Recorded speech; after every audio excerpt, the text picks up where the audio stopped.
पेण नगरपालिकेच्या छत्रपती शिवाजी महाराज मैदानावर पेण येथील समाजसेवक दत्ता कांबळे यांनी 10 ते 14 जानेवारी दरम्यान आयोजित केलेल्या भव्यदिव्य क्रिकेट सामन्यात पेण पत्रकारांनी उत्कृष्ट खेळ करीत पेण तालुक्यातील डॉक्टरांना पराजित केले। सदर सामन्यांचे उद्घाटन डीवायएसपी शिवाजी फडतरे, मुख्याधिकारी जीवन पाटील यांच्या हस्ते संपन्न झाले।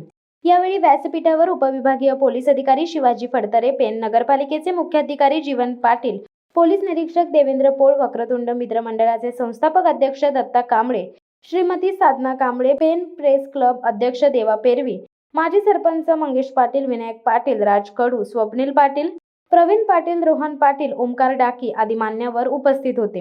डीके चषक 2024च्या उद्घाटन प्रसंगी नेहमीच जनतेची परमेश्वरासमान सेवा करणारे पेणचे डॉक्टर आणि लेखणीतून जनतेच्या प्रश्नांना वाचा फोडणारे पेण पत्रकार यांच्यामध्ये 4 षटकांची मैत्रीपूर्ण लढत झाली।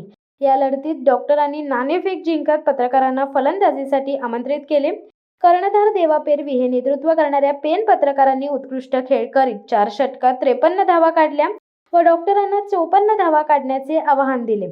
मात्र नेहमीच स्वतः शारीरिकदृष्ट्या तंदुरुस्त असणाऱ्या पेणच्या डॉक्टरांची धावा काढताना दमछाक झाली। त्यांना 4 षटकात 6 बाद 48 धावांपर्यंतच मजल मारता आली। 42 धावा काढणाऱ्या नित्यानंद पाटील यांस सामनावीर म्हणून गौरवण्यात आले।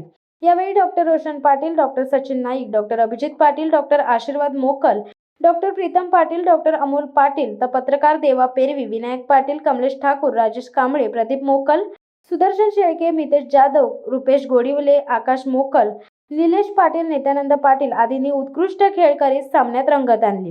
सदर भव्यदिव्य क्रिकेट सामने पेणच्या छत्रपती शिवाजी महाराज मैदानावर 10 जानेवारी ते 14 जानेवारी पर्यंत खेळवण्यात येणार आहेत। शिवसत्ता टाइम्ससाठी देवा पेरवी, पेण। दे धडक बेधडक वृत्त देणाऱ्या आपल्या शिवसत्ता टाइम्स न्यूज चॅनलला लाल बटन दाबून सबस्क्राईब करा आणि बेल आयकॉनला क्लिक करायला विसरू नका।